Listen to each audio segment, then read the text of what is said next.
Bismillahirrahmanirrahim. Qala al-musannif rahimahullahu ta'ala wa nafa'ana bihi wa bi 'ulumihi fid dharain amin ya rabbal alamin. Qala rabbi shrah li sadri wa yassir li amri wa hlul 'uqdatam min lisani yafqahu qawli. Qala la 'ilma lana illa ma 'allamtana innaka antal 'alimul hakim. Wa tub 'alaina innaka antat tawwabur rahim. Wa amal Imam Ahmad ibnu Hanbal, dan adapun Imam Ahmad bin Hanbal, Imam Hanbali, wa Sufyanu, dan Imam Sufyan Ats-Tsauri rahimahumullahu ta'ala, semoga Allah subhanahu wa ta'ala merahmati terhadap keduanya. Atba'uhuma, maka adapun pengikut keduanya, pengikut dari Imam Hanbali dan Imam Sufyan, aqallu, itu lebih sedikit, min atba'i haula'i, dari pengikut-pengikut mereka, dari pengikut-pengikut imam yang tiga. Jadi pengikutnya Imam Hanbali, Imam Sufyan ini tidak banyak, tidak sebanyak pengikut Imam Syafi'i, Imam Maliki, Imam Hanafi. Wa Sufyanu, dan adapun Imam Sufyan Ats-Tsauri, aqallu, itu lebih sedikit, atba'an, di dalam pengikutnya, min Ahmad, dari Imam Ahmad. Jadi keduanya ini pengikutnya lebih sedikit dari imam yang tiga. Sedangkan Imam Sufyan itu pengikutnya lebih sedikit lagi daripada Imam Ahmad.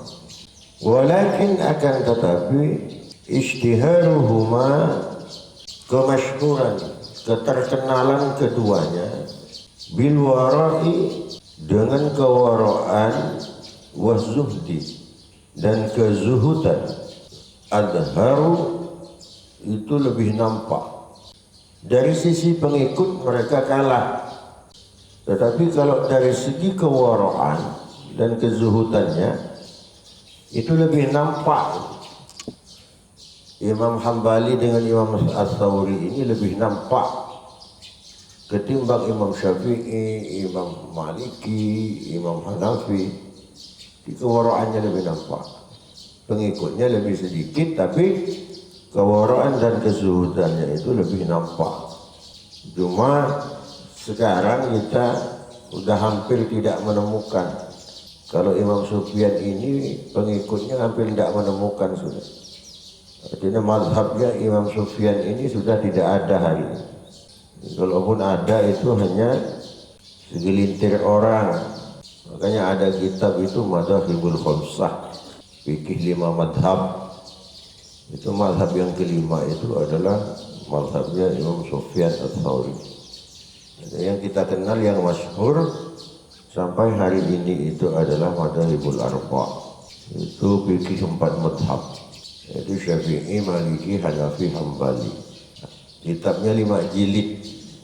Boleh yang ingin tahu tentang kitab itu lebih mendalam, ya boleh beli itu, tidak mahal dan lebih praktis. Di dalam memahami hukum itu lebih praktis, karena dalam satu hukum itu langsung pendapat 4 imam ini. Jadi satu-satu pembahasan itu nanti menurut Imam Hanafi gimana, Maliki gimana. Kalau yang ingin tahu ada di rumah, mau melihat. Imam Sufyan ini sudah tidak ada sekarang. Artinya mazhabnya dia ini bisa dikatakan mazhabnya sudah tidak ada.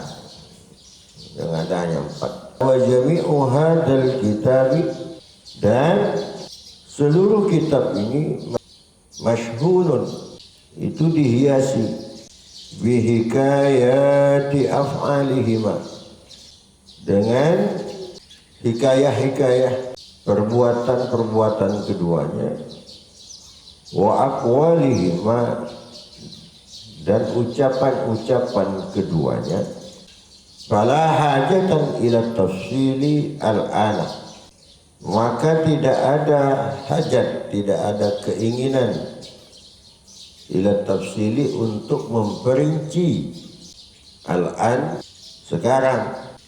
Jadi ada hikayah-hikayah tentang Imam Hambali dan Sufyan ini, cuman tidak diperinci sekarang. Nanti di kitab ini ada diceritakan di belakang. Kitab Ihya ini semakin ke belakang nanti semakin banyak hikmah-hikmah yang akan kita dapatkan di sana. Karena kitab Ihya ini termasuk kitab paling terberat ini. Kitab itu yang ada itu yang terberat itu Ihya ini. Orang kalau bisa menguasai Ihya Ulumuddin, berarti kitab yang lain tidak sulit sudah. Makanya Ihya Ulumuddin ini memang itu dipelajari oleh manusia seluruh dunia. Pasti belajar kitab Ihya Ulumuddin di pesantren-pesantren itu pasti ada. Ya kalau kita belajar Ihya ini, jangan kaget ketika apa yang kita lakukan hari ini itu seolah-olah semuanya itu tak ada pending, tidak ada benarnya gitu. Kayak model jauh gitu, tidak ada apa-apanya dibanding ulama-ulama muqtaqaddimin di apa yang dijelaskan di dalam kitab Ihya Ulumuddin itu. Jadi kita ini sangat jauh. Ya, cuman paling tidak dengan kita belajar ini kita akan tahu dan mudah-mudahan akan membuka kesadaran di dalam diri kita, atau paling tidak kita suatu saat nanti diakui oleh pengarang kitab Ihya Ulumuddin ini, oleh Imam Ghazali ini, nanti termasuk di dalam golongan dan rombongannya. Amin Allahumma amin. Ini luar biasa kitab ini. Fandur al-ana fi siyari haula'il a'immat. Maka lihatlah sekarang, kata Imam Ghazali, fi siyari haula'il a'immat, dalam perjalanan imam-imam itu, wa ta'ammala, dan kamu akan berfikir, anna hadihil ahwalah, sesungguhnya keadaan-keadaan ini, wal aqwala, dan ucapan-ucapan, wal a'mala, dan perbuatan-perbuatan, fil i'radi anid dunya, dari menyimpangnya para imam ini anid dunya, dari urusan dunia, menghindar dari urusan dunia, wa tajarrudi lillahi azza wa jalla, dan mereka memfokuskan lillahi, kepada Allah azza wa jalla yang maha agung dan maha mulia. Jadi mereka menghindar, meskipun didatangi harta, tapi dia menghindar. Dunia tidak menjadikan mereka kemudian hatinya itu terpaut kepada dunia itu, tetapi dia tetap mengutamakan kepentingan akhirat dengan cara dia melupakan dan tidak mencintai terhadap dunia. Hal yusmiruha, apakah akan mendapatkan buah dari kita itu agar bisa menghindar dari dunia ini? Mujarradul ilmi bi furu'il fikhi, apa sendirinya ilmu dengan cabang-cabang fikih, min ma'rifatis salami wal ijarati, dari mempelajari, mengetahui tentang hukum salam, hukum ijarah, perdagangan, watihari, dan tihar, wal ila, wal li'an, ila dan li'an. Ini fikih semua. Jadi maksud Imam Ghazali ini begini, kalian untuk menuju ke akhirat, ilmu akhirat ini, apakah bisa dengan hanya kalian mempelajari ilmu fikih itu? Apakah bisa dapatkan hasil dari itu? Itu pertanyaan Imam Ghazali. Ya, jawabannya tidak. Tetapi bukan berarti kita itu Tidak penting kepada ilmu-ilmu yang disebut tadi ini, ilmu fikih ini. Ilmu fikih ini tetap penting. Tetapi ketika kita akan menuju kepada Allah, ini tidak cukup ini. Kita belajar ilmu fikih itu tidak cukup. Itu hanya kulit semua. Inti dari itu semua itu tidak ada di situ. Kalau mau menuju Allah itu harus ilmu akhirat seperti yang telah dilakukan oleh para ulama mutaqaddimin seperti Imam Syafi'i, Maliki, Hanafi, Hambali, dilakukan oleh Imam Ghazali ini. Au yusmiruha ilmun akhar a'la wa ashrafu anhu, atau kalian akan mendapatkan buahnya itu dengan ilmu yang lain, a'la yang lebih tinggi, wa ashrafu dan yang lebih agung, minhu dari ilmu fikih ini. Atau ada ilmu lain lagi selain ilmu fikih yang disebutkan di depan, ada ilmu yang lebih tinggi lagi, kalian ada cara lain dengan ilmu yang lain yang lebih agung, yang lebih tinggi untuk menuju kepada Allah Subhanahu wa taala? Ya, jawabannya juga sama. Jawabannya adalah tidak. Karena jalan menuju akhirat itu tidak ada lain kecuali dengan ilmu akhirat pula. Wanzur, dan lihatlah, ilal ladzina da'au al-iktida'a bihaula'i, terhadap orang-orang idda'au yang mengaku al-iktida'a sebagai pengikut bihaula'i terhadap imam-imam madhab.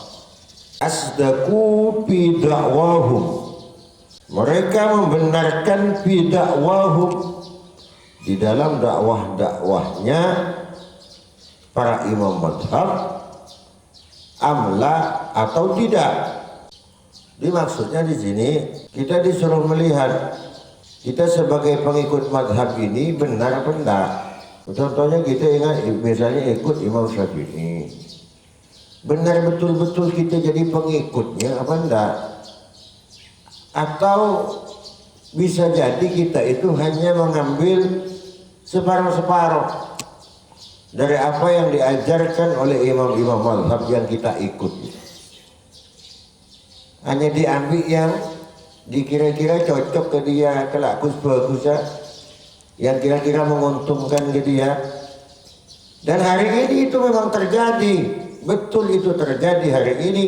Orang mengaku ikut madhab Syafi'i, madhab Maliki, madhab Hanafi, madhab Hambali, tetapi mereka hanya ikut, kebanyakan itu hanya di dalam ilmu fikihnya. Kalau hukum-hukum mereka ngambil dasar Imam Syafi'i, Imam Maliki yang diambil. Tetapi ketika dia sudah urusan ilmu akhiratnya, tentang kezuhutannya, bagaimana ibadahnya Imam Syafi'i, kewaraannya seperti apa, zuhudnya Imam Syafi'i itu seperti apa, itu tak diikuti oleh pengikutnya ini.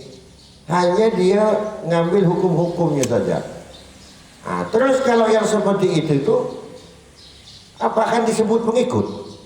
Kata Imam Ghazali, cintamu itu hanya separuh-separuh saja.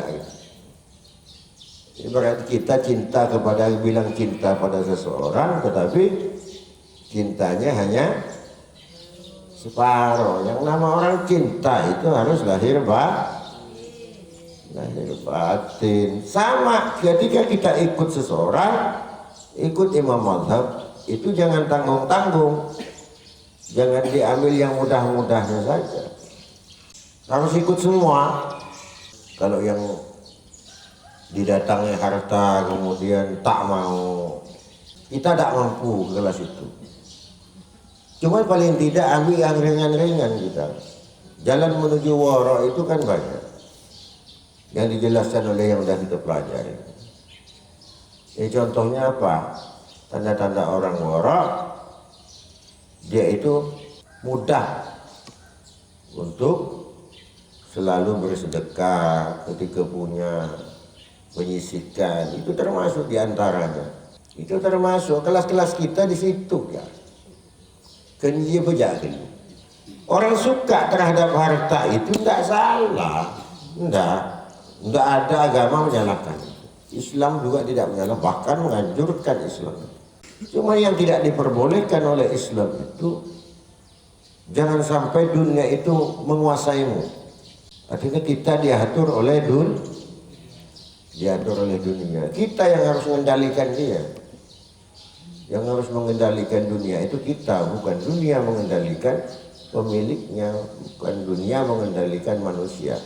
Dari manusia yang harus mengendalikan. Subhanallah wa bihamdihi, subhanallah wa bihamdika, asyhadu an la ilaha illa anta, astaghfiruka wa atubu ilaik. Li khamsatun uti biha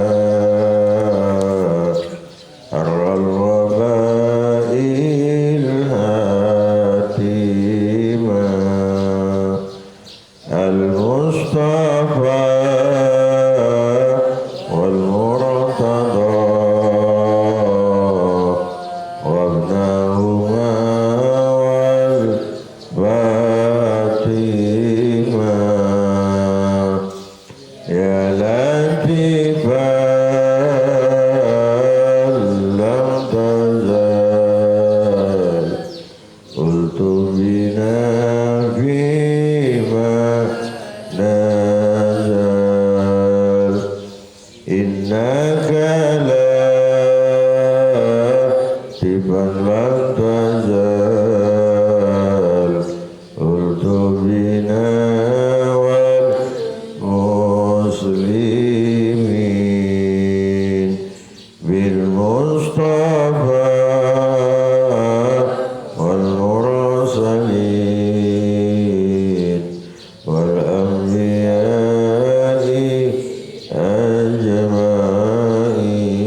والله